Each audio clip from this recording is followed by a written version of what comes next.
صلی اللہ علیہ وسلم صلی اللہ علیہ وسلم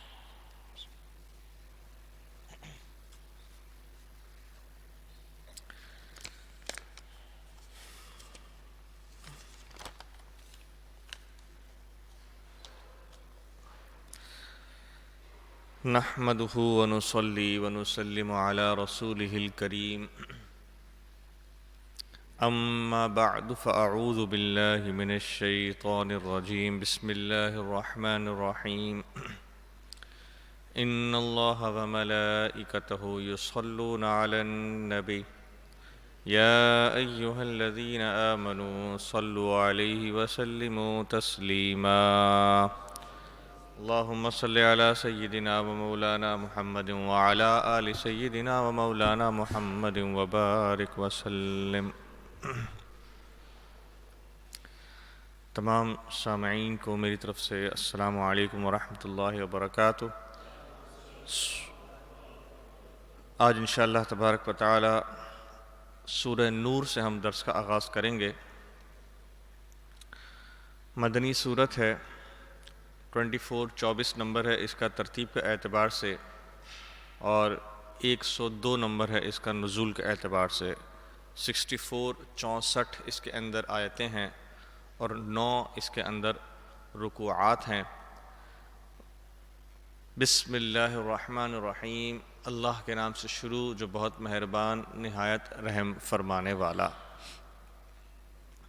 مختلف قسم کے اس میں شرعی احکامات نازل ہوئے.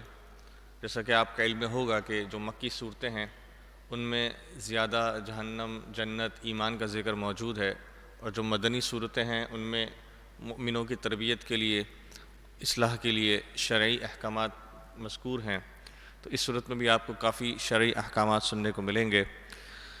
فرمایا سورۃن، یہ صورت ہے، انزلناہا، ہم نے اسے نازل فرمایا، وفرضناہا، اور اس کے احکامات کو فرض فرمایا، وانزلنا فیہا، اور ہم نے اس میں نازل فرمایا، آیات بینات، روشن نشانیوں کو، روشن آیتوں کو، لعلکم تذکرون، تاکہ تم نصیحت مانو، تم دھیان کرو، غور و فکر کرو. دوسری آیت سے ہی شرعی حکم شروع. فرمایا الزانیۃ والزانی، زنا کرنے والی عورت اور زنا کرنے والا مرد، فجلدو، انہیں مارو، کل واحدۃ منہما، ان دونوں میں سے ہر ایک کو، مئۃ جلدۃ، 100 کوڑے، ان دونوں میں سے ہر ایک کو 100 کوڑے مارے جائیں. وَلَا تَأْخُذْكُمْ بِهِمَا رَأْفَةٌ فِي دِينِ اللَّهِ، اور دین کے معاملے میں تمہیں ان پر ترس نہ آئے، یعنی تم انہیں ترس کھا کر معاف نہ کرو، بلکہ یہ اللہ کا حکم ہے، ایسا کرنا ہے. ان کنتم تؤمنون باللہ، اگر تم ایمان لانے والے ہو اللہ پر، والیوم الآخری، اور آخرت کے دن پر. وَلْيَشْهَدْ عَذَابَهُمَا طَائِفَةٌ مِّنَ الْمُؤْمِنِينَ، اور چاہیے کہ ان کی اس سزا کے وقت، ان کو کوڑے لگتے وقت، مؤمنوں کے گروہ حاضر ہوں، یعنی لوگ انہیں دیکھ رہے ہوں، یعنی یہ کام پبلکلی کیا جائے. زانیہ اور زانی کی حد کو بیان کیا گیا. جو مرد، جو عورت غیر شادی شدہ ہو اس کو 100 کوڑے لگائے جائیں گے، آزاد ہو تو 100 کوڑے لگائے جائیں گے.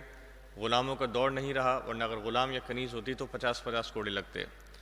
تو اگر مرد یا عورت جس کا نکاح نہ ہوا ہو، خلوت صحیحہ نہ ہوئی ہو، اس کو 100 کوڑے لگائے جائیں گے. اور اگر شادی شدہ مرد یا شادی شدہ عورت یا دونوں شادی شدہ ہوں اور ان سے زنا ثابت ہو جائے تو ان کو رجم کیا جائے گا، یعنی پتھر مار مار کر انہیں سنسار یعنی ہلاک کر دیا جائے گا.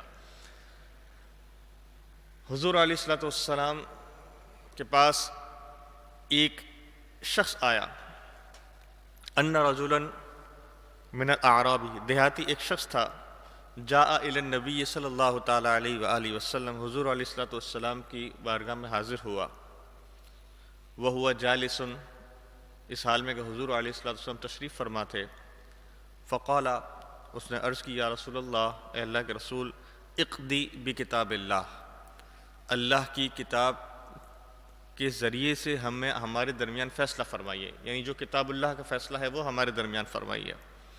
فقام خصمہ، تو پھر وہ کھڑا ہوا اور اس نے اپنا کیس سب آپ کے سامنے رکھا، اپنا جھگڑا بتایا، اپنا معاملہ بتایا، کیا تھا؟ فقال، اس نے عرض کی، صدق اقض لہ یا رسول اللہ بکتاب اللہ، تو لوگوں نے کہا کہ ہاں یہ تو بات سچ ہے کہ حضور علیہ الصلوۃ والسلام اللہ کے رسول ہیں اور وہ کتاب اللہ سے ہی فیصلہ فرمائیں گے۔ عرض کی اس نے کہ آپ ہمارے درمیان اللہ کے رسول ہیں، کتاب اللہ سے فیصلہ فرمائیے۔ ان ابنی کان عصیفا حال ھذا، وہ کہنے لگا کہ میرا یہ بیٹا ہے اور یہ ایک اور شخص ہے، یعنی وہ لوگ تین لوگ تھے، ایک وہ شخص تھا، ایک اس کا بیٹا تھا اور ایک تیسرا شخص تھا۔ وہ کہنے لگا کہ ان ابنی، میرا یہ جو بیٹا ہے، کان عصیفا علی ھذا، یہ دوسرے شخص کے پاس ملازمت کرتا تھا، کام وام کرتا ہوگا۔ تو اس نے کہا کہ فزنا بامرأتہ، تو میرے بیٹے سے معاملہ ہو گیا کہ اس نے اس شخص کے پاس جس سے وہ کام کرتا تھا اس کی بیوی سے زنا ہو گیا۔ فاخبرونی، تو آپ مجھے خبر دیجئے کہ ان علی ابنی الرجم، کہ کیا میرے بیٹے پر رجم ہے، سنگسار ہے یا 100 کوڑے ہیں؟ اس نے کہا کہ جب یہ معاملہ ہوا تو میں نے اس معاملے کی پاداش میں کیا کیا؟ فافتدیت بمئۃ من الغنم والولیدۃ، کہ میں نے 100 بکریاں اس شخص کو دی کہ جس کی بیوی تھی، اور ایک غلام بھی اس شخص کو دیا جس کی بیوی تھی، یعنی جس کے پاس وہ کام کرتا تھا اس کا جو مالک تھا اس کو میں نے 100 بکریاں دی اور ایک غلام اس کو دے دیا۔ لیکن دینے کے بعد پھر میرے ذہن میں ایک بات تھی، ثم سألت اہل العلم، لیکن میں نے اہل علم سے سوال کیا اس بارے میں کہ اس معاملے کا اصل حل کیا ہے، اصل اس کی سزا کیا ہے۔ فزعموا ان ما علی ابنی جلد 100 وتغریب عام، تو لوگوں نے مجھے یہ بتایا کہ تیرے بیٹے پر 100 کوڑے ہیں اور 1 سال کے لیے اسے در بدر کر دینا ہے، یعنی اپنے گھر سے نکال دینا ہے، شہر سے نکال دینا ہے۔ فقالا، تو حضور علیہ الصلوۃ والسلام نے ارشاد فرمایا، والذی نفسی بیدہ، کہ اس ذات کی قسم جس کے قبضہ قدرت میں میری جان ہے، لأقضین بینکما بکتاب اللہ، کہ میں تمہارے درمیان اللہ کی کتاب کے ذریعے سے ہی فیصلہ کروں گا، یعنی اللہ کی کتاب کا فیصلہ کروں گا۔ آپ نے فرمایا اما الغنم والولیدۃ، جو بکریاں اور جو غلام تھا جو تو نے اس کو دیے تھے، فرد علیک، وہ تجھے لوٹا دیے جائیں گے، وعلی ابنک جلد 100 وتغریب عام، اور جہاں تک رہی تیرے بیٹے کی بات تو اس کو 100 کوڑے بھی لگیں گے اور 1 سال کے لیے اسے در بدر کیا جائے گا۔ در بدر سے مراد یہ کہ شہر سے نکال دیا جائے گا، شہر بدر کر دیا جائے گا۔ وَأَمَّا أَنْتَ يَا أُنَيْسَ، اور بہرحال تیری بات، یعنی وہ شخص جو جس کے پاس وہ نوکری کرتا تھا، جس کی بیوی کے ساتھ معاملہ ہوا تھا، اس سے حضور علیہ السلام نے ارشاد فرمایا کہ اے انیس، اب جہاں تک رہا تیرا معاملہ، فَغْدُ عَلَىٰ امْرَأَةٍ هَٰذَا، تو اپنی عورت کے پاس لوٹ جا اور اس سے یہ کہہ دے کہ تجھے رجم کیا جائے گا۔ تو انیس اپنی زوجہ کے پاس گیا، فَرَجَمَهَا، اور پھر اسے سب کے سامنے رجم کر دیا گیا۔ حضرت ابو ہریرہ رضی اللہ تعالیٰ عنہ فرماتے ہیں کہ اقامت حد بارض خیر لأہلها، کہ کسی بھی قوم کے اندر حد کو قائم کرنا وہ اس قوم کے لیے سب سے بہترین کام ہوتا ہے۔ کسی بھی قوم کے لیے حد کا قائم ہونا، چاہے وہ زنا کی سزا ہو، چاہے وہ چور کی سزا ہو، چاہے وہ قاتل کی سزا ہو، جو بھی سزا ہے اگر وہ حد قائم ہوگی، حضرت ابو ہریرہ فرماتے ہیں وہ اس قوم کے لیے سب سے بہترین کام ہوگا۔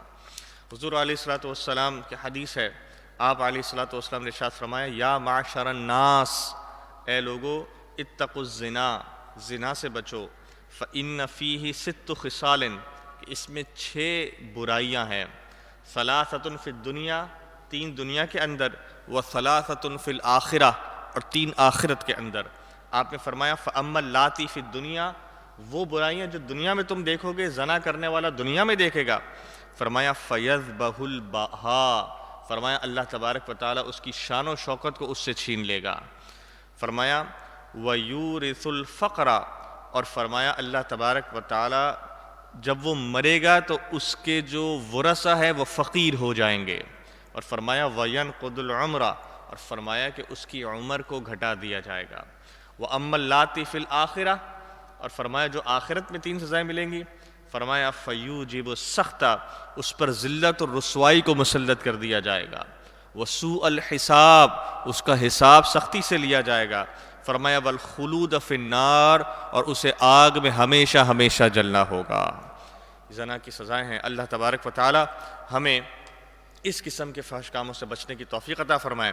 پھر فرمایا الزانی، زنا کرنے والا، لا ينکح الا زانیۃ او مشرکہ، وہ سوائے زانیہ یا مشرکہ سے کسی سے نکاح نہیں کر سکتا۔ والزانیۃ، اسی طرح زانیہ، لا ینکحھا، وہ نکاح نہیں کرے گی، الا زان او مشرک، یا زانی سے یا مشرک سے۔ یہ وہ زانی یا زانیہ ہے کہ جب زانی یا زانیہ اپنی سزا مکمل کر چکے، یعنی 100 کوڑے ان کو پڑ چکے، تو اب اس کے بعد بزرگوں نے فرمایا شرعی حکم یہ ہے کہ وہ اگر نکاح کرنا چاہیں گے تو وہ کسی زانیہ یا مشرکہ سے کر سکتے ہیں۔ دوسری بات، اگر وہ کوئی گواہی دیں گے تو ان کی گواہی بھی کورٹ کے اندر قابل قبول نہیں ہوگی، یعنی ان کی گواہی بھی کبھی قبول نہیں کی جائے گی۔ حرم ذلک علی المؤمنین، اور یہ کام ایمان والوں پر حرام کیا گیا ہے۔ یہ تو تھا زنا کا حکم۔ اب آیت نمبر 4 سے ایک نیا شرعی حکم بیان ہوا کہ اگر کوئی شخص اپنی زوجہ پر فحش کام کا الزام لگائے تو اس کا کیا طریقہ کار ہے، اس کو کیسے سولو کیا جائے گا۔ فرمایا والذین یرمون المحصنات، اور جو پارسا عورتوں پر عیب لگائے، اپنی زوجہ پر یا پھر کسی اور کی زوجہ پر بھی اگر کوئی عیب لگائے، اس پر کوئی الزام لگائے، فرمایا ثم لم یأتوا بأربعۃ شہداء، اور پھر وہ 4 گواہ نہ لا سکے، فجلدوہم 80 جلدۃ، تو اس کو 80 کوڑے مارے جائیں گے، ولا تقبلوا لہم شہادۃ ابدا، اور اس کی گواہی کبھی قبول نہیں ہوگی، اولئک ھم الفاسقون، یہی لوگ فاسق لوگ ہیں۔ یہ جو پہلا حکم بیان ہوا یہ اس مرد کے بارے میں ہے جو مرد کسی دوسری عورت پر الزام لگائے، شوہر اپنی بیوی پر نہیں، جو مرد کسی دوسری عورت پر الزام لگائے اور وہ اس پر 4 گواہ نہ لا سکے الزام لگانے کے بعد، تو اسے 80 کوڑے لگائے جائیں گے اور اس کی شہادت بھی کبھی قبول نہیں ہوگی۔ ہاں فرمایا الا الذین تابوا من بعد ذلک، جو اس کے بعد توبہ کرے، واصلحوا، اور سنور جائے، فإن اللہ غفور الرحیم، تو اللہ تبارک و تعالی بخشنے والا رحم فرمانے والا ہے۔ اب فرمایا کہ والذین یرمون ازواجہم، کہ جو اگر اپنی بیوی پر الزام لگا بیٹھیں، ولم یکن لہم شہداء الا انفسہم، اور ان کے اپنے آپ کے علاوہ ان کے پاس کوئی گواہ نہ ہو، یعنی وہ صرف خود اس بات کے گواہ ہوں کہ ایسا کام ہوا ہے، اس کے علاوہ 4 گواہ نہ ہو، تو پھر فرمایا فَشَهَادَتُ أَحَدِهِمْ 4 شہادات باللہ، تو ان میں سے جس نے بھی الزام لگایا ہے وہ 4 مرتبہ اللہ تبارک و تعالی کی قسم کھائے گا کہ ہاں میں سچ کہہ رہا ہوں، اس عورت نے ایسا کام کیا ہے، انہ لمن الصادقین، کہ وہ سچ کہہ رہا ہے، والخامسۃ، اور 5ویں مرتبہ یہ قسم کھائے گا کہ ان لعنت اللہ علیہ، کہ اگر میں نے یہ جھوٹ کہا تو فرمایا ان لعنت اللہ علیہ، کہ مجھ پر لعنت ہو، ان کان من الکاذبین، اگر میں جھوٹ بولنے والوں میں سے ہوں۔ اگر کوئی مرد اپنی بیوی پر یہ الزام لگائے گا تو 4 مرتبہ قسم کھائے گا کہ ہاں اس عورت نے ایسا کام کیا ہے، اور 5ویں مرتبہ یہ کہے گا کہ اگر میں جھوٹ بول رہا ہوں تو مجھ پر اللہ تبارک و تعالیٰ کی لعنت۔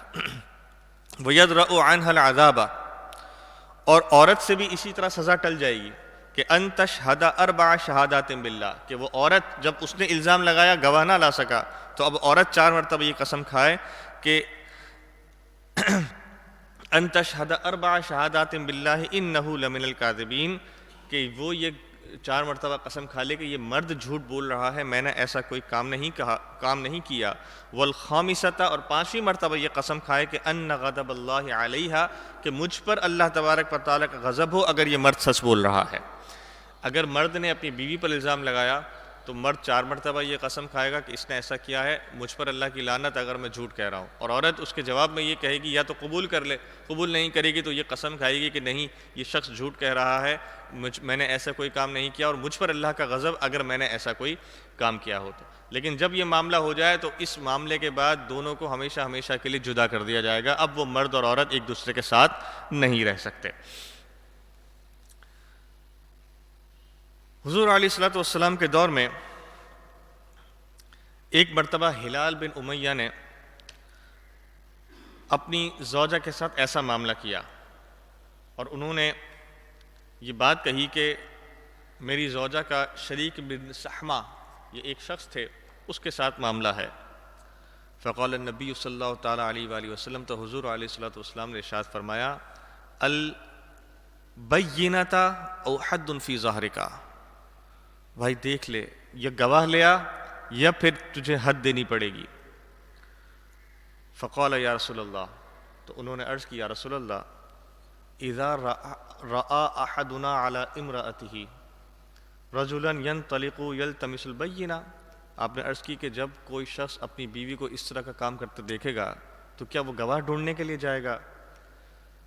تو حضور علیہ الصلوۃ والسلام نے پھر آپ سے عرض کی، البینۃ والا حد فی ظہرک، کہ بھائی گواہ لے آؤ یا پھر حد کے لیے تیار ہو جاؤ۔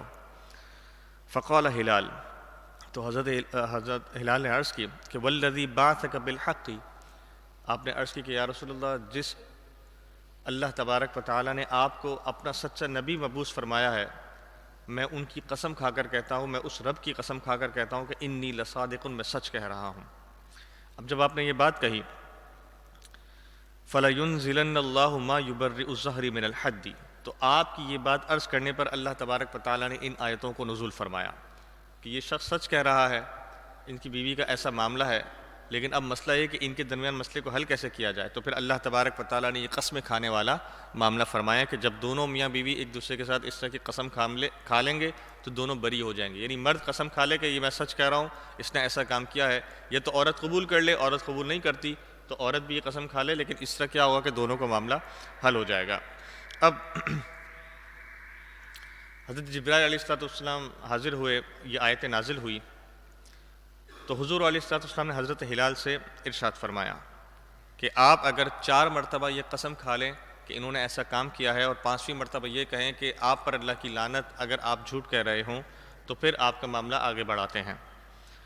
تو فشہیدہ، یعنی مرد سے بھی یہ کہا جائے گا کہ تو قسم کھاتے ہوئے یہ سوچ لے، اگر تو واقعی میں اپنی بیوی پر الزام ہی لگا رہا ہے، جھوٹا الزام لگا رہا ہے، تو پھر 5ویں مرتبہ تجھے یہ کہنا پڑے گا کہ تجھ پر اللہ کی لعنت ہو، اور وہ لعنت واقعی میں پڑھ کر رہے گی۔ تو پھر حضور علیہ السلام نے ارشاد فرمایا کہ آپ سوچ لیجئے، تو فشہیدہ، تو حضور علیہ السلام کے سامنے انہوں نے 4 مرتبہ قسم کھائی، اور 5ویں مرتبہ کہا کہ اگر میں جھوٹ کہہ رہا ہوں تو قرآن پاک کے حکم کے مطابق مجھ پر اللہ کی لعنت۔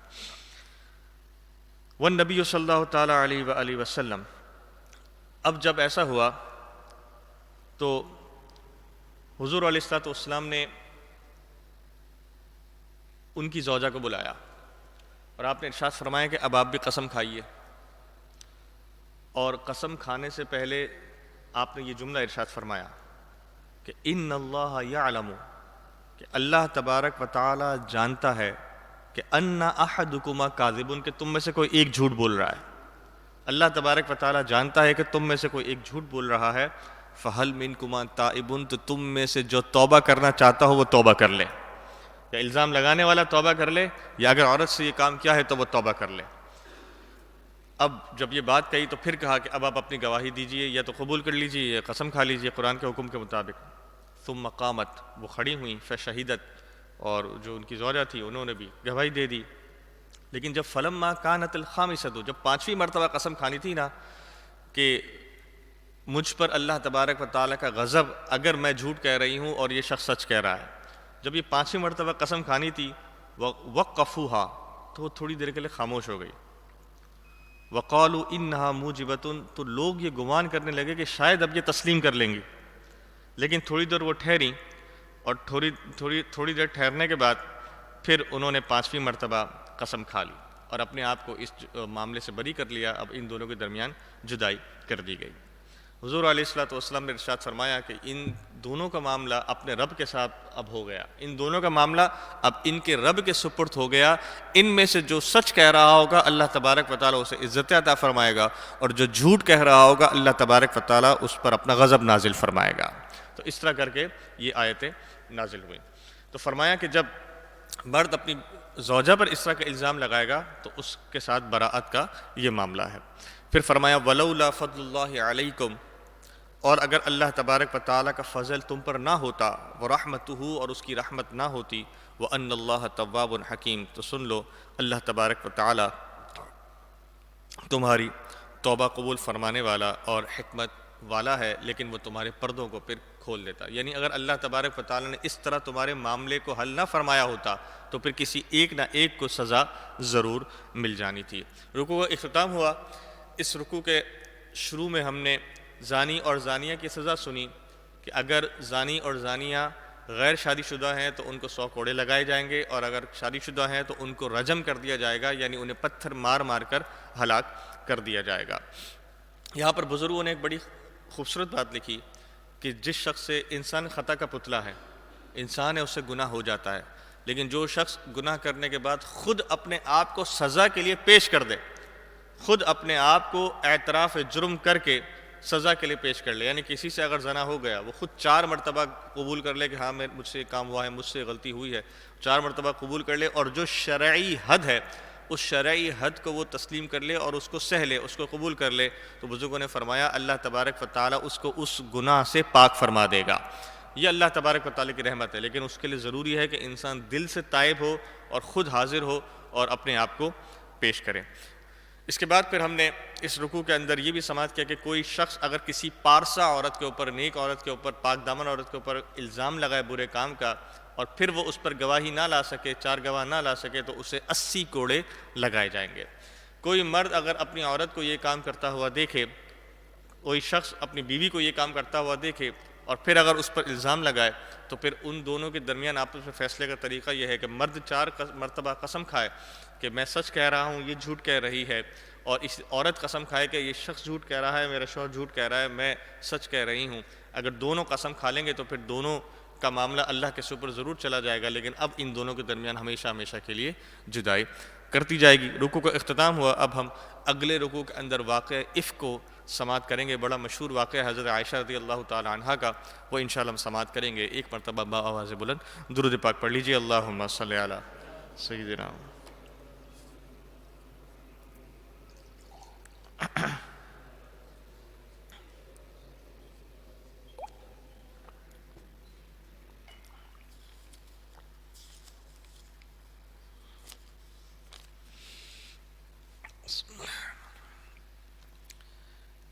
ان الذین, بے شک وہ لوگ, جاؤ بالافک, جنہوں نے بڑا بہتان لگایا, عصبۃ منکم, وہ تم ہی میں سے ایک جماعت ہے, لوگوں میں سے ایک جماعت نے ایک بہت بڑا بہتان لگایا. لا تحسبوہ شرا لکم, تم اسے اپنے لیے برا نہ سمجھو, بل ہوا خیر لکم, بلکہ وہ تمہارے لیے بہتر ہے.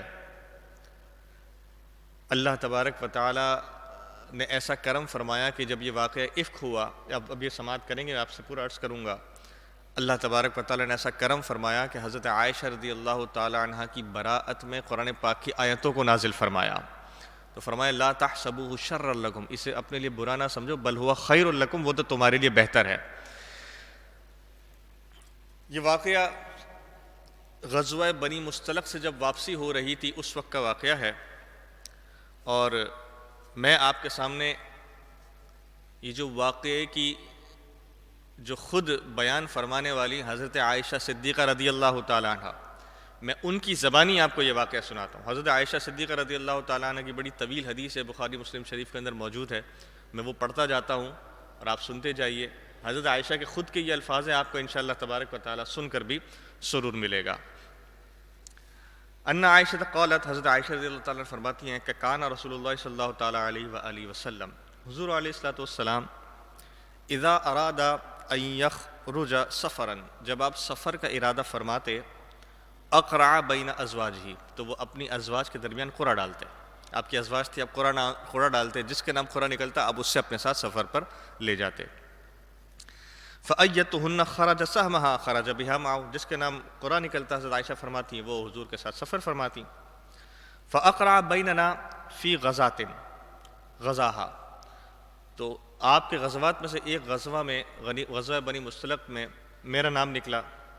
فخرج سہمی، میرا قرعہ نکل آیا. فخرجت معہ بعدما انزل الحجاب، حجاب کا پردے کا حکم نازل ہو چکا تھا اس واقعے سے پہلے، اور میں ان کے ساتھ حضور علیہ الصلوۃ والسلام کے ساتھ نکلی. فأنا احمل فی ہودج، مجھے میرے کجاوے میں بٹھایا گیا، اٹھایا گیا. وانزل فیہ، اور میں اپنے اونٹ پر سوار ہو گئی. فسرنا، ہم نے سفر کیا. حتی اذا فرغ رسول اللہ صلی اللہ تعالیٰ علیہ وآلہ وسلم من غزوتہ تلک، یہاں تک کہ جب آپ اپنے اس غزوہ بنی مصطلق سے فارغ ہو گئے. وقفل ودنونا من المدینہ، اور جب آپ واپسی کے سفر پہ تھے اور مدینہ سے قریب تھے. آذن لیلۃ بالرحیل، تو آپ نے ایک رات رکنے کا ارادہ فرمایا کہ مدینہ سے پہلے ہم ایک رات یہاں پر پڑاؤ ڈال لیتے ہیں، یہاں آرام کریں گے، صبح کے ٹائم ہم سفر کر لیں گے. فقمت حین آذنوا بالرحیل، تو ہم بھی ٹھہر گئے، سب ٹھہر گئے جب یہ حکم ہوا. اب مجھے قضاء حاجت کے لیے جانا تھا. فمشیت، تو میں چلی. حتی جاوزت الجیش، یہاں تک کہ میں تھوڑا قافلے سے دور گئی، ظاہر سی بات معاملہ تھا، تھوڑا دور گئی. فلما قضیت شانی، جب میں قضاء حاجت کر چکی.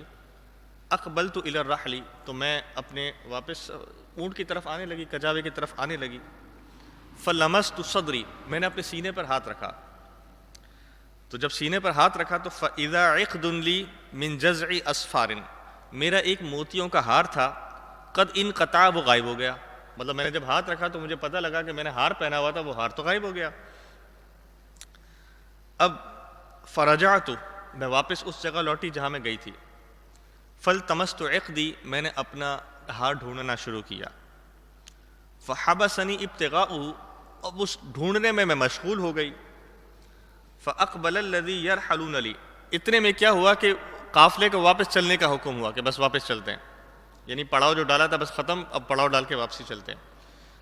فاقبل الذی یرحلون لی، تو وہ لوگ آئے. اچھا، حضرت عائشہ صدیقہ رضی اللہ تعالیٰ عنہ کے کجاوے کو اٹھانے کی ذمہ داری کچھ مسلمانوں پر تھی، تو وہ مسلمان آئے، انہوں نے فاحتملوا ہودجی، میرے کجاوے کو اٹھایا. فرحلوہ علی بعیری، اور انہوں نے اس کجاوے کو میرے اونٹ پر رکھ دیا. الذی کنت ارکب، جس اونٹ پر میں سفر کرتی تھی. وہم یحسبون انی فیہ، اور انہوں نے گمان یہ کیا کہ میں اس کے اندر بیٹھی ہوئی ہوں. انہیں پتہ نہ لگا، انہوں نے کجاوا اٹھایا، کجاوا اٹھا کر اونٹ پہ رکھ دیا، انہوں نے گمان یہ کیا کہ میں اس میں بیٹھی ہوئی ہوں.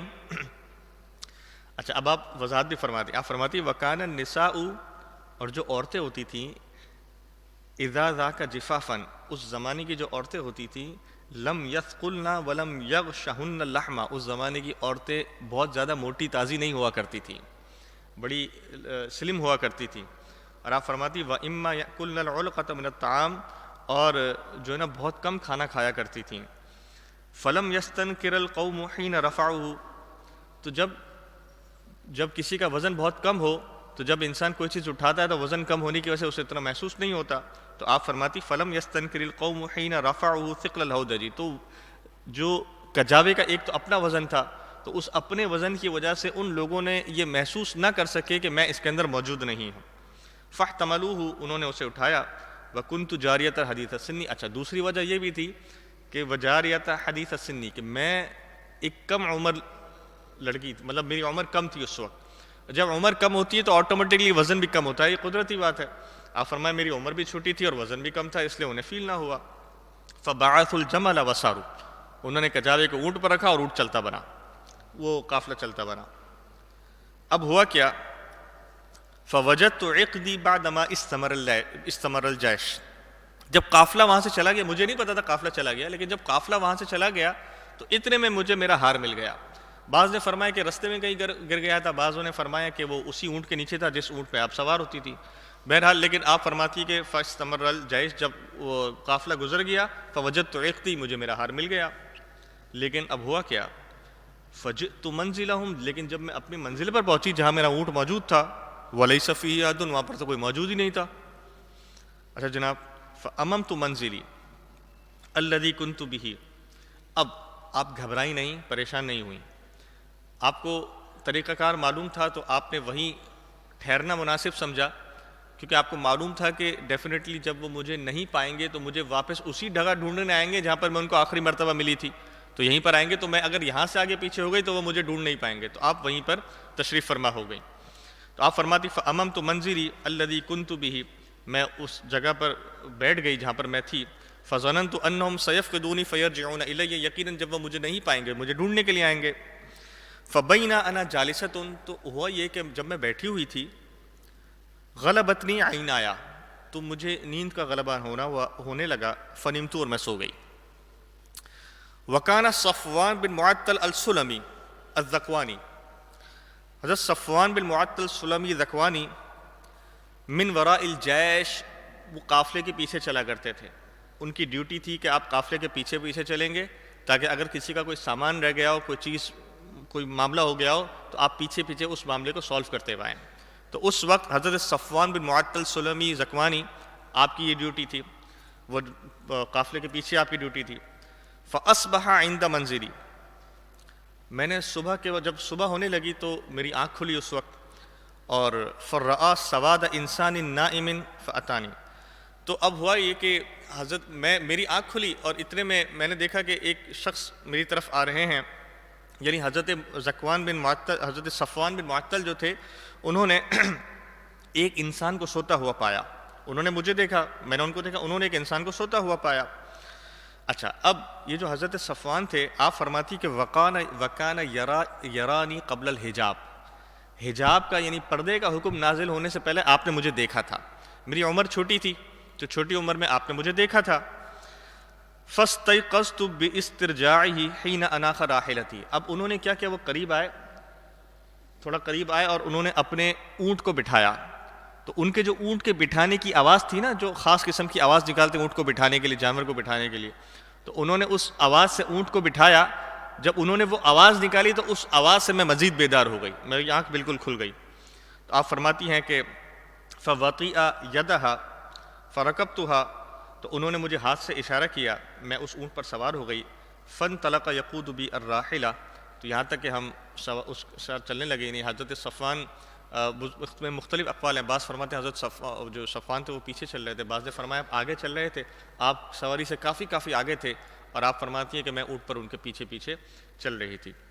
آپ فرماتی ہیں کہ حتی اتینا الجیش، یہاں تک کہ ہم اپنے قافلے سے مل گئے۔ بعد ما نزلوا معرسین فی نحر الظہیرہ، ظہر کے وقت وہ لوگ اپنے جب معاملات سے فارغ ہو رہے تھے، نماز وغیرہ کے اور وضو وغیرہ کر رہے تھے، تو اس وقت ہم اپنے قافلے سے مل گئے۔ اب فرماتی ہیں کہ یہ واقعہ کرنے بعد آپ بیچ میں روکتی ہیں اور کہتی ہیں کہ فہلک من ہلاک، اس واقعے سے آپ فرماتی کہ بات صرف اتنی تھی کہ میں پیچھے رہ گئی تھی، میرا ہار کھو گیا تھا، حضرت صفوان تشریف حاضر ہوئے، انہوں نے مجھے اپنی اونٹنی پر بچھایا اور وہ آگے چلتے رہے، اور ہم جا کر سواری سے مل گئے، اپنے قافلے سے مل گئے۔ واقعے سے زیادہ کچھ بھی نہیں کہتا، لیکن آپ فرماتی فہلک من ہلاک، اس چھوٹے سے واقعے سے جس کے نصیب میں ہلاک ہونا لکھا تھا وہ ہلاک ہو گیا۔ فہلک من ہلاک، آپ فرماتی وکان الذی تولی الافک، اور جو افک بہتان گڑنے والوں میں جو سب سے جس کو کہتے ہیں نا کہ ٹاپ تھا، جو اس چیز کو لیڈ کرنے والا تھا، آپ فرماتی ہیں عبداللہ بن ابی بن سلول، یا عبداللہ بن ابی بن سلول تھا جس نے اس سارے معاملے کو اٹھایا۔ آپ فرماتی فقدمنا المدینہ، ہم مدینہ حاضر ہو گئے۔ فاشتکیت بہا شہرا، 1 مہینے تک میں بیمار پڑ گئی، مجھے بیماری ہو گئی، میں اپنے گھر پہ تھی، آرام کر رہی تھی۔ اب اس سارے معاملے میں 1 مہینہ گزرنے لگا، میں بیمار تھی، مجھے باہر کا پتہ نہیں تھا، میں آرام کرتی ہوتی تھی گھر پہ۔ آپ فرماتی ہیں یفیدون من قول الاصحاب الافک، اب باہر یہ معاملہ چلتے رہے، وَيُرِيبُنِي فِي وَجْعِي إِنِّي لَا أَرَى مِنَ النَّبِي صلی اللہ تعالیٰ علیہ وسلم. اچھا، اب باہر کیا ہو رہا ہے مجھے پتہ تو نہیں تھا ظاہری طور پر، کچھ باتیں کان میں پہنچی لیکن ظاہری طور پر مجھے پتہ نہیں تھا، لیکن مجھے شک ہو رہا تھا. وہ شک آپ فرماتے کس طرح ہو رہا تھا کہ وَيُرِيبُنِي فِي وَجْعِي، میرے دل میں مجھے شک اس طرح آ رہا تھا کہ انی لا ارى من النبی صلی اللہ تعالیٰ علیہ وآلہ وسلم اللطف الذي كنت ارى من حين امرض. آپ فرماتی ہیں کہ جب میں نارملی بیمار پڑتی تھی تو جس طرح حضور مجھ پر لطف فرمایا کرتے تھے، اس بیماری میں ویسا لطف نہیں فرما رہے تھے. میں محسوس کر رہی تھی کہ حضور جس طرح مجھ پر لطف فرماتے تھے، مجھ پر جیسے محبت بھرا انداز فرماتے تھے، وہ اس بیماری میں نہیں فرما رہے تھے. اور آپ فرماتی ہیں کہ انما يدخل، آپ جب بھی مجھ پر داخل ہوتے فیسلم، مجھے سلام کرتے، ثم یقول، کہتا کیف تیکم، آپ کیسی ہیں، بس اس کے علاوہ کوئی بات نہ کرتے. لا اشعر بشیء من ذلک، اس کے علاوہ آپ کوئی اور بات نہ کرتے. پھر حضرت عائشہ فرماتی ہیں کہ حتی نقحت، اس بات سے نا میری بیماری تھوڑی اور بڑھ گئی، مجھے اور کمزوری ہوئی. یعنی ایک ظاہر سی بات ہے جو آپ کا ایک شوہر ہو، حضور علیہ الصلوۃ والسلام کا درجہ، آپ رحمۃ اللہ عالمین تھے لیکن وہیں حضرت عائشہ کے شوہر نامدار بھی تھے، تو شوہر ہونے کے ناطے جب تھوڑی توجہ کم ملی تو آپ اپنے اندر اور کمزور پڑ گئیں. آپ فرماتے حتی نقحت، مجھے تھوڑی کمزوری محسوس ہوئی. فخرجت انا وام مستح قبل المناصر متربصنا. آپ فرماتے کہ ایک مرتبہ پھر ایسا ہوا کہ رات کا ٹائم ام مستح یعنی حضرت مستح کی والدہ اور میں، ہم نکلی اپنی قضاء حاجت کے لیے. لا نخرج الا لیلا الی لیل، ہم ایک رات چھوڑ کر، یا ہم صرف رات کے وقت نکلتی تھی یا ایک رات چھوڑ کر ایک رات نکلتی تھی. اور آپ فرماتی کہ وذالک قبل ان نتخذ الکنف قریبا، یہ اس وقت کی بات ہے جب جو بیت الخلاء تھے وہ گھروں کے قریب نہیں بنتے تھے، دور دور بنتے تھے یا بنتے ہی نہیں تھے، تو ہم راتوں میں دور جا کر اپنی قضاء حاجتوں کو کیا کرتی تھیں. تو اب ہوا کہ وَأَمْرُنَا أَمْرُ الْعَرْبُ الْأَوَّلُ فِي الْبَرِيَّةِ الْفِتْنَةِ. آپ فرماتی ہیں کہ ہم چل رہے تھے اسی طرح. فَقْبَلْتُ أَنَا وَأُمِّ مُسْتَحٍ بِنْتِ أَبِي رَحْمٍ بِنْ يَمْشِي فَعَثَرْتُ فِي مِرْتِهَا. آپ فرماتی کہ جو ام مستح تھی، ان کی چادر رستے میں کہیں پھنس گئی یا گر گئی، کسی جھاڑی سے پھنس گئی. فَقَالَتْ تَعِسُ مِسْتَحْ، تو انہوں نے اپنے بیٹے کا نام لے کر کہا مستح کا کہ مستح کے لیے برائی ہو.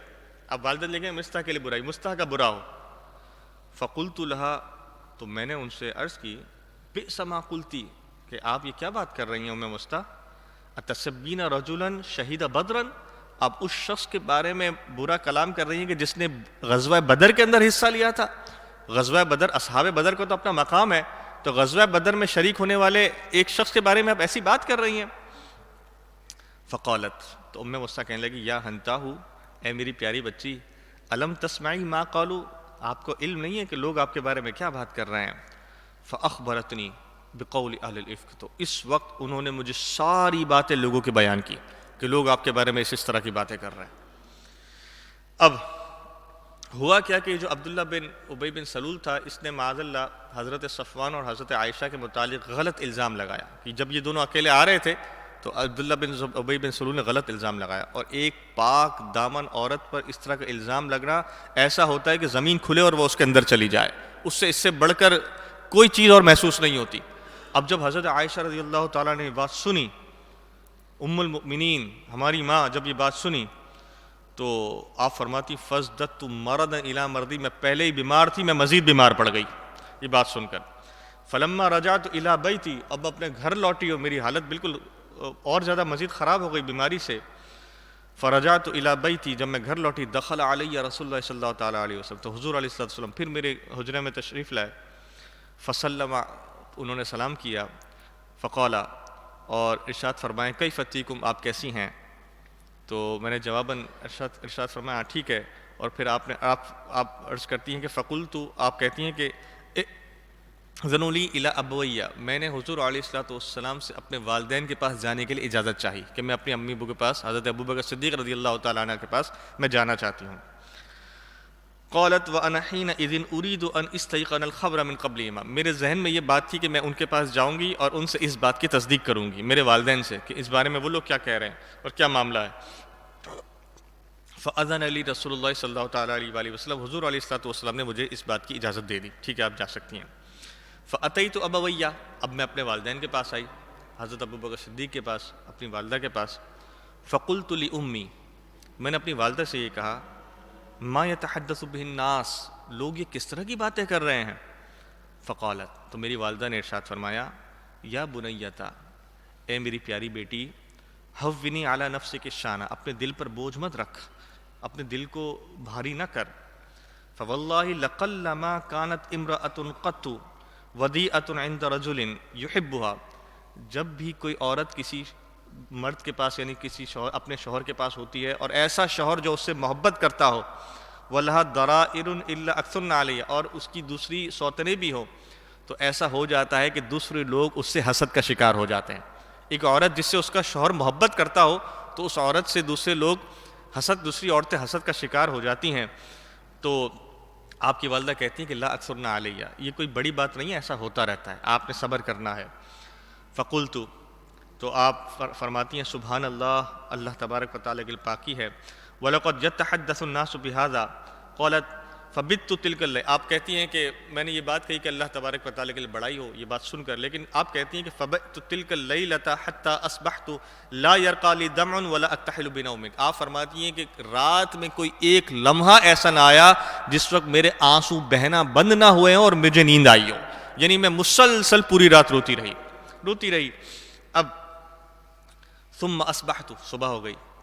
فدعا رسول اللہ صلی اللہ تعالیٰ علیہ وآلہ وسلم، صبح کے وقت حضور علیہ الصلوۃ نے علی ابن ابی طالب و اسامہ بن زید، حضرت اسامہ بن زید اور حضرت علی بن طالب کو بلایا. حین استلثب الوحی، وحی آنے سے پہلے کی بات ہے. یستشیرہما فی فراق اہلہ، اور آپ نے اپنے گھر والوں کے اس معاملے کے بارے میں ان دونوں سے مشاورت کی. حضور علیہ الصلوۃ نے خود مشورہ کیا. فاما اسامہ، تو حضرت اسامہ کی جہاں تک بات ہے، فاشار علیہ، تو انہوں نے اس بات کا مشورہ دیا. کیا کہا کہ الذی یعلم فی نفسہ من الود لہم، اور آپ سے حضور علیہ الصلوۃ نے ارشاد فرمایا پہلے تو کہ میرے گھر والے کے معاملے میں، گھر والوں کا یہ جو معاملہ ہے اس بارے میں تمہاری کیا رائے ہے. تو فقال اسامہ، حضرت اسامہ رضی اللہ تعالیٰ عنہ نے عرض کی اہلک یا رسول اللہ، اہلک یا رسول اللہ، آپ فرماتے ہیں کہ آپ کے جو گھر والے ہیں نا اللہ کے رسول، ولا نعلم واللہ الا خیرا، ان سے ہم سوائے خیر کے کوئی اور گمان نہیں کرتے. آپ کے جو گھر والے ان سے خیر ہی خیر ہے. اب وہ اما علی ابن ابی طالب، جب حضرت علی ابن ابی طالب کی بات آئی، فقال یا رسول اللہ، انہوں نے عرض کی یا رسول اللہ لم یضیق اللہ علیک والناس سواہ کثیرا، دنیا میں کتنی عورتیں ہیں، آج کے دور میں بھی آپ فرماتے دنیا میں کتنی عورتیں ہیں، لیکن اللہ تبارک و تعالیٰ نے صرف انہی عورتوں کو آپ کے لیے چنا ہے، اور جب اللہ نے چنا ہے تو کوئی ایسے نہیں چنا ہوگا. تو آپ فرماتے ہیں دنیا میں بہت عورتیں ہیں، ہاں، لیکن آپ نے پھر ایک مشورہ دیا کہ وَسَلِ الْجَارِيَةَ تَصْدُقُ کا، کہ آپ ایک کام کیجئے کہ جو ان کی کنیز خاص ہے، ان کا نام تھا حضرت بریرہ. آپ فرماتے ہیں حضرت علی عرض کرتے ہیں کہ یا رسول اللہ ایک کام کیجئے کہ آپ حضرت بریرہ کو بلائیے اور ان سے پوچھئے کہ آپ ان کا کیا مشورہ ہے، ان کی کیا رائے ہے. اب فدعا رسول اللہ صلی اللہ تعالیٰ علیہ وسلم بریرہ تھا. اب حضور علیہ الصلوۃ نے حضرت بریرہ کو بلایا. فقال، اور ارشاد فرمایا یا بریرہ، اے بریرہ، هل رأیت فیہا شیئا یریبک، کہ یہ جو معاملہ ہو رہا ہے اس معاملے میں تمہاری کیا رائے ہے. فقالت، تو حضرت بریرہ عرض کرتی ہیں لا والذی بعثک بالحق، اس رب کی قسم جس نے آپ کو سچا نبی بنا کر مبعوث فرمایا، اس رب کی قسم، ان رأیت منہا امرا اغمسہ علیہا اکثر من، میں نے ان سے کبھی بھی کوئی ایسی بات نہیں دیکھی جس میں انسان شک میں پڑ جاتا ہو. میں نے کبھی حضرت عائشہ سے کوئی ایسی بات نہیں دیکھی. ہاں، لیکن پھر آپ کیسی کہ من انہا جاریۃ حدیثۃ السن، آپ کی عمر چھوٹی ہے، تنام عن العجین، بعض اوقات ایسا ہوتا ہے کہ آپ رات کو آٹا گوندھ کر رکھتی ہیں، اسے ڈھکنا بھول جاتی ہیں، اور ایک بکری آتی ہے اور بکری اس آٹے کو کھا کر چلی جاتی ہے. تو آپ کا کہنے کا مقصد یہ تھا کہ جو اتنی معصوم بچی ہو کہ جسے یہ تک کرنے کا ایک معاملہ نہ ہو، اسے سمجھ نہ ہو، تو ہم اس لڑکی سے، اس پیاری بچی سے اس طرح کے معاملے کا کیسے گمان کر سکتے ہیں. آپ فرماتے ہیں ایسی کوئی بات نہیں. اب فقام رسول اللہ صلی اللہ تعالیٰ علیہ وآلہ وسلم من یومہ، پھر حضور علیہ الصلوۃ والسلام لوگوں کے درمیان کھڑے ہوئے. فاستعذر من عبداللہ بن سلول، اور آپ نے عبداللہ بن سلول سے اللہ تبارک و تعالی کی پناہ مانگی۔ فقال رسول اللہ، اللہ تبارک و حضور علیہ الصلوۃ والسلام نے ارشاد فرمایا، من یعذننی من رجل بلغنی اذاہ فی اہلی۔ پھر آپ نے لوگوں سے کہا کہ اس شخص کے بارے میں تم کیا کہو گے، اس شخص کے ساتھ تم کیا سلوک کرو گے کہ جس شخص نے میرے گھر والوں کے معاملے میں مجھے تکلیف دی ہو، میرے گھر والوں کو مجھے تکلیف دی، اس بارے میں تمہارے کیا رائے ہے، تم کیا کرو گے اس کے ساتھ؟ اب فواللہ، اور آپ نے ارشاد فرمایا، ما علمت علی اہلی الا خیرا، میں اپنے گھر والوں سے سوائے خیر کے کسی چیز کی امید نہیں کرتا۔ وقد ذکروا رجلا ما علمت علیہ الا خیرا وما کان يدخل علی اہلی الا معی۔ اور آپ فرماتے ہیں کہ جس شخص کے بارے میں یہ بات ہو رہی ہے نا، حضرت صفوان، ایک حضرت عائشہ اور حضرت صفوان، تو آپ نے فرمایا جس شخص کے بارے میں یہ بات ہو رہی ہے نا، اس شخص کے بارے میں بھی میں خیر کے علاوہ کسی چیز کی گمان نہیں کرتا۔ اور آپ فرماتے ہیں کہ وما کان يدخل علی اہلی الا معی، وہ کبھی بھی میرے گھر میں میری اجازت کے بغیر اور میرے بغیر داخل ہی نہیں ہوئے، وہ جب بھی داخل ہوئے میرے گھر میں میرے ساتھ داخل ہوئے ہیں۔ اور بزرگوں نے یہ تک فرمایا کہ حضرت صفوان جن کے بارے میں بات کہی، حضرت صفوان کی عمر بہت بڑی تھی اور حضرت عائشہ بہت چھوٹی تھی، تو گویا کہ ایک بڑے اور چھوٹے ہونے کا تعلق ہوتا تھا، کیونکہ آپ نے بچپن میں ان کو دیکھا تھا، جسے کہتے ہیں کہ ہاتھ میں کھیلنا کودنا۔ تو اب فقام سعد بن معاذ، اب جب لوگوں کے درمیان یہ بات کی تو حضرت سعد بن معاذ کھڑے ہوئے۔ سعد بن معاذ خزرج جو ہے نا، قبیلہ خزرج جو تھا، خزرج کے آپ سردار تھے، آپ کھڑے ہوئے اور آپ نے عرض کی، کیا کہا کہ لا تقتلوہ ولا، اچھا آپ نے فرمایا کہ یا رسول اللہ انا واللہ اعذرک منہ، کہ اللہ کی قسم میں عبداللہ بن سلی سے آپ کی جان چھڑاؤں گا۔ اور آپ نے کہا کہ جس شخص نے بھی یہ بات کی ہے میں اس سے بدلہ لوں گا آپ کی طرف سے۔ آپ نے فرمایا، آپ نے عرض کی کہ ان کان من الاوسی ضربنا عنکو، اگر وہ اوس قبیلے کا ہوگا، یعنی قبیلہ اوس اور قبیلہ خزرج یہ دونوں دشمن قبیلے تھے، اور الحمدللہ اللہ کی عطا سے دونوں ہی مسلمان ہو گئے تھے، لیکن ظاہر سے پرانی دشمنی کہیں نہ کہیں ذہن میں ہوتی ہے۔ تو آپ نے فرمایا کہ اگر وہ قبیلہ بنی اوس سے ہوگا تو میں اس کی گردن کو مار دوں گا، وکان میں اخوانین، اور اگر وہ حضرت سے ہی ہوگا تو پھر آپ جیسا حکم فرمائیں گے میں اس کے ساتھ ویسا ہی کروں گا۔ اب جب یہ بات ہوئی تو پھر دوسری طرف سے اسید بن حدیر کھڑے ہوئے۔ اسید بن حدیر تھے، وہ اوس کے تھے، قبیلہ بنی اوس کے، وہ کھڑے ہو گئے اور کہنے لگے کہ نہیں، آپ قبیلہ بنی اوس کا اگر کوئی شخص ہو تو میں اس کو آپ کو ہاتھ لگانے نہیں دوں گا، اس کا کام تو میں تمام کروں گا، لیکن آپ کو اس بات کی اجازت نہیں ہے کہ آپ خزرج کے ہوتے ہوئے قبیلہ اوس کے کسی شخص پر ہاتھ اٹھائیں۔ اب جب آپ نے یہ بات کی تو قبیلہ خزرج سے بھی لوگ کھڑے ہو گئے اور قبیلہ اوس سے بھی لوگ کھڑے ہو گئے، اور آپس میں ایک گرما گرمی ماحول ہو گیا۔ اوس والے خزرج والوں کو کہنے لگے، خزرج والے اوس والوں کو کہنے لگے، اور آپس میں گرم ماحول ہو گیا۔ جب یہ بات بڑھتی گئی اور یہاں تک کہ لوگوں کی آوازیں بلند ہو گئیں تو حضرت عائشہ رضی اللہ تعالی ارشاد فرماتی ہیں کہ ایسا لگ رہا تھا کہ ایک دوسرے کی یہ لوگ قتل، ایک دوسرے کی گردنیں مارنا شروع کر دیں گے، یعنی ایک دوسرے کے ساتھ لڑ پڑیں گے، اتنا گرم معاملہ ہو گیا۔ تو حضور علیہ الصلوۃ والسلام اپنے ممبر سے نیچے اترے اور فخفضہم، اور آپ نے سب کو ٹھنڈا کیا، یعنی ہاتھ سے اشارہ کیا، یہاں تک کہ سب خاموش ہو گئے۔ جب سب خاموش ہو گئے تو حضور علیہ الصلوۃ والسلام نے فرمایا کہ ایسی کچھ بات نہیں ہے، اللہ تبارک و تعالیٰ اس معاملے کو خود حل فرمائے گا۔ جب آپ نے یہ بات کی تو سب خاموش ہو گئے۔ اب حضرت عائشہ صدیقہ رضی اللہ تعالیٰ عنہ فرماتی ہیں کہ وبقیت یومی، وہ دن بھی میرا، وہ رات تو ایسی گزری تھی پچھلی رات کہ جس میں میری آنکھ سے آنسو بند نہیں ہوا تھا، میں سوئی بھی نہیں تھی، اور وہ دن بھی ایسا گزرا کہ جس دن میرا آنسو رکا نہیں تھا، میں مستقل روئے جا رہی تھی۔ اچھا، اب آپ فرماتی کہ وہ دن بھی گزر گیا۔ فاصبح عندی ابوایا، اور ہوا یہ کہ صبح کے وقت جو ہے نا، میں جب رو رہی تھی تو میرے والدین جو تھے وہ میرے پاس آئے، اور آپ دونوں نے یہ مجھ سے مطلب میرے بارے میں گمان کیا کہ قد بقیت لیلتین و یوما، میں 2 راتوں سے مسلسل رو رہی ہوں، یعنی پچھلی رات جس دن اوس اور خزرج والا واقعہ ہوا تھا اس سے پہلے والی رات، اوس و خزرج والا پورا دن، اور پھر وہ والی رات۔ تو آپ کہتی ہیں کہ لیلتین و یوما، اب جب وہ رات گزری تو صبح میں نے دیکھا کہ حضرت ابوبکر صدیق اور میری والدہ میرے پاس ہیں۔ آپ کہتی ہیں کہ 2 راتیں گزر گئیں اور ایک دن گزر گیا، میں رونا بند نہیں ہوا تھا میرا، اور حتی اظن ان البکاء فالق کبدی، اور فالق کبدی، اور آپ فرماتی ہیں کہ لوگوں کو ایسا لگ رہا تھا کہ رونے کی وجہ سے میرا کلیجہ پھٹ جائے گا اور میں اپنا کچھ نقصان کر بیٹھوں گی. قالت، اب آپ فرماتی ہیں کہ فبینہما جالسان عندی، ابھی آپ دونوں بیٹھے تھے میرے پاس، وانا ابکی، اور میں پھر بھی رو رہی تھی، اذا استأذنت امرأۃ من الانصار، تو انصار میں سے ایک جو عورت تھیں وہ گھر میں داخل ہوئیں. فاذنت لها، تو میں نے ان کو اجازت دی. فجلست تبکی معی، تو وہ بھی ہمارے ساتھ بیٹھ گئیں اور وہ بھی رونے لگیں. فبینا نحن کذالک، ہم ابھی ہم اسی حال میں تھے، میں، میرے دونوں والدین اور وہ عورت جو باہر سے آئی تھی، ہم چاروں رو رہے تھے. فبینا نحن کذالک اذا دخل رسول اللہ صلی اللہ تعالیٰ علیہ وسلم، تو اتنے میں حضور علیہ الصلوۃ والسلام حجرے میں داخل ہوئے. فجلس، اور آپ ہمارے ساتھ بیٹھ گئے. ولم یجلس عندی من یوم قبل فی ما قیل قبل، یہ دن جس دن آپ ہمارے ساتھ بیٹھے تھے نہیں آج، اور 1 مہینہ گزر گیا جب سے میں واپسی آئی تھی، آپ میرے ساتھ بیٹھے نہیں تھے. آتے تھے گھر میں سلام کرتے تھے، طبیعت پوچھ کے چلے آتے تھے، آپ بیٹھے نہیں تھے اس طرح جس طرح آج بیٹھے. آپ کہتی ہیں کہ لم یجلس قبل، یعنی اس سے پہلے آپ